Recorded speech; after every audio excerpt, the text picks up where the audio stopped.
पाकिस्तानी सेना खुद एक भाड़े की सेना है जो चीन के टुकड़ों पर पलती है। ये उस बयान का एक हिस्सा है जिसे पाकिस्तान की जमीन पर ही रहकर उनकी कमर तोड़ने वाली बलूचिस्तान लिबरेशन आर्मी की ओर से जारी किया गया। बयान देने से पहले एक बड़ा हमला भी किया गया। सिर्फ बयान नहीं करते हैं, पहले कुछ हमला करते हैं, काम करते हैं और फिर उसके बारे में बात करते हैं। भारत की ओर से किए गए ऑपरेशन सिंदूर के कुछ ही घंटों बाद बीएलए ने भी पाकिस्तानी सेना पर बड़ा हमला किया। इससे साफ हो गया कि पाकिस्तान अब न सिर्फ अपनी बाहरी सीमाओं पर बल्कि देश के अंदर भी विरोध और विद्रोह की आग से घिर चुका है।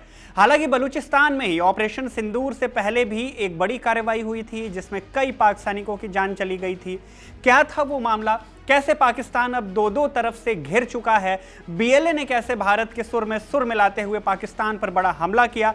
पाकिस्तान के पास अब क्या चारा बचा है? इस वीडियो में इसी बारे में बात करेंगे। नमस्ते, मेरा नाम है शुभम और आप देख रहे हैं खबरगांव। 7 मई की रात भारत ने ऑपरेशन सिंदूर के तहत पाकिस्तान और पाक अधिकृत कश्मीर में स्थित 9 आतंकी ठिकानों को तबाह कर दिया।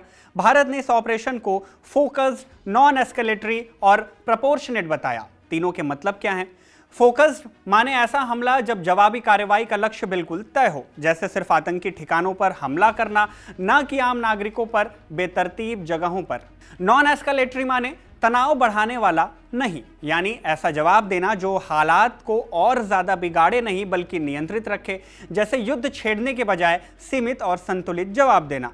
प्रोपोर्शनेट माने अनुपातिक या संतुलित, यानी जितना नुकसान या हमला हुआ है उसके अनुसार ही जवाब देना, न जरूरत से ज्यादा न जरूरत से कम।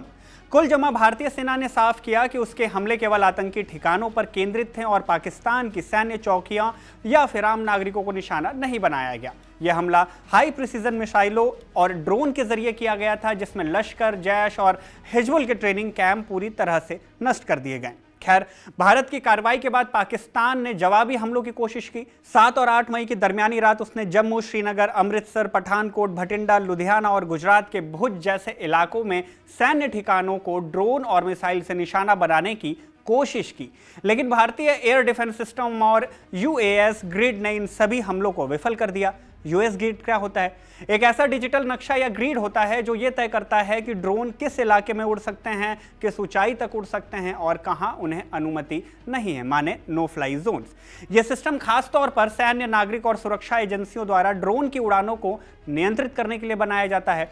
बहरहाल, पाकिस्तान के हमले पर पलटवार करते हुए भारत ने पाकिस्तान के लाहौर में बने एयर डिफेंस रडार और सिस्टम को निशाना बनाया। सरकार की ओर से दी गई जानकारी के मुताबिक लाहौर के पास एक एयर डिफेंस यूनिट को भी सफलतापूर्वक ध्वस्त कर दिया गया। ये तो बात हुई भारत की, लेकिन जहां एक तरफ भारत पाकिस्तान पर सटीक और सीमित हमले कर रहा था, वहीं पाकिस्तान के भीतर एक और मोर्चा खोल चुका है बलूचिस्तान। ऑपरेशन सिंदूर के कुछ ही घंटों पहले बलूचिस्तान लिबरेशन आर्मी ने बलूचिस्तान के बोलन और के क्षेत्रों में 2 अलग अलग हमले कर डाले, जिनमें कुल 14 पाकिस्तानी सैनिक मारे गए। खबरों के मुताबिक पहला हमला बोलन के शोरकंद इलाके में पाकिस्तानी सेना के काफिले पर हुआ। बीएलए की स्पेशल टैक्टिकल ऑपरेशन स्क्वाड एसटीओएस ने एक आईडी ब्लास्ट से सेना की गाड़ी को उड़ा दिया। इस हमले में 12 सैनिक मारे गए, जिनमें special operation commander Tariq Imran और सूबेदार उमर फारूक भी शामिल थे। ब्लास्ट का एक वीडियो भी सामने आया जिसमें सेना के काफिले पर धमाके का दृश्य स्पष्ट रूप से दिख रहा है।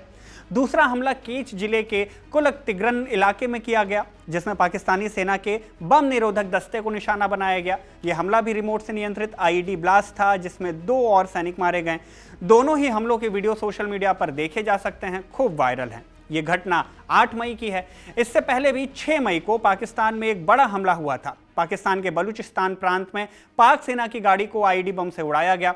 सेना ने इस हमले के लिए बलूच लिबरेशन आर्मी बीएलए को जिम्मेदार ठहराया और साथ ही आरोप लगाया कि यह संगठन भारत का प्रॉक्सी है, माने प्रतिनिधि है। हालांकि पाकिस्तान की तरफ से इस आरोप के पक्ष में कोई ठोस सबूत नहीं दिया गया, ना ही भारत या बीएलए की ओर से इस पर कोई प्रतिक्रिया दी गई। घटना उस समय हुई जब एक सैन्य काफिला सुरक्षा अभियान के लिए जा रहा था। एक वरिष्ठ स्थानीय अधिकारी ने एएफपी न्यूज एजेंसी को बताया कि बम धमाका काफिले की एक गाड़ी को निशाना बनाकर किया गया। धमाके में 5 अन्य जवान भी घायल हो गए, जिन्हें तुरंत हेलीकॉप्टर से क्वेटा स्थित मिलिट्री अस्पताल ले जाया गया। कैलेंडर को थोड़ा और पीछे ले जाएं तो एक खबर और दिखाई देती है। मार्च का महीना 10 तारीख खबर आई, बताया गया कि पाकिस्तान के बलूचिस्तान प्रांत में एक पैसेंजर ट्रेन को हाईजैक कर लिया गया था, जिसमें सैकड़ों यात्रियों को बंधक बनाया गया। और कई सैनिकों की मौत भी हो गई थी इस पूरे हाईजैक में। इस ट्रेन हाईजैक की जिम्मेदारी ली थी बलूचिस्तान लिबरेशन आर्मी ने। उस वक्त भी इसकी खूब चर्चा हुई थी दुनिया भर में। बहरहाल 6 और 8 मई को पाकिस्तान में हमला कर बीएलए एक बार फिर से सुर्खियों में आ गई है। इन हमलों के बाद बीएलए के प्रवक्ता जेएन बलूच ने बयान जारी किया, कहा कि पाकिस्तानी सेना खुद एक भाड़े की सेना है जो चीन के टुकड़ों पर पलती है। सेना अब सिर्फ बंदरगाहों, गलियारों या कर्ज देने वालों की रखवाली तक सीमित रह गई है।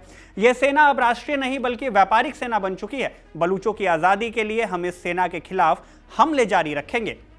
भारत ने ऑपरेशन सिंदूर क्यों किया ये तो जग जाहिर है, लेकिन बीएलए ये हमले क्यों कर रहा है इसे भी बेहद संक्षेप में जान लीजिए। बलूचिस्तान लिबरेशन आर्मी बलूच राष्ट्रवादी उग्रवादियों का एक प्रमुख संगठन है जिसकी स्थापना 2000 के दशक के शुरुआत में हुई थी।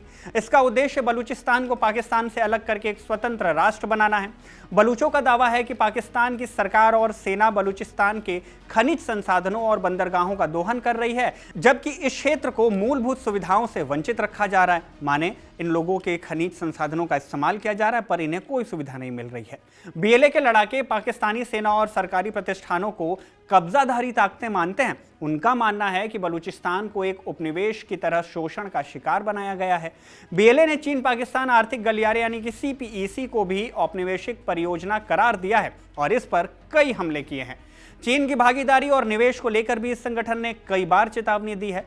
बहरहाल इस दोहरे हमले में न केवल पाकिस्तान की सैन्य और राजनीतिक स्थिति को कमजोर किया गया बल्कि अंतर्राष्ट्रीय मंच पर भी पाकिस्तान कटघरे में खड़ा हो चुका है। अब देखना यह है कि पाकिस्तान इस संकट से कैसे निपटता है, आंतरिक सुधार करता है या बाहरी टकराव के बाद कोई नतीजा आता है।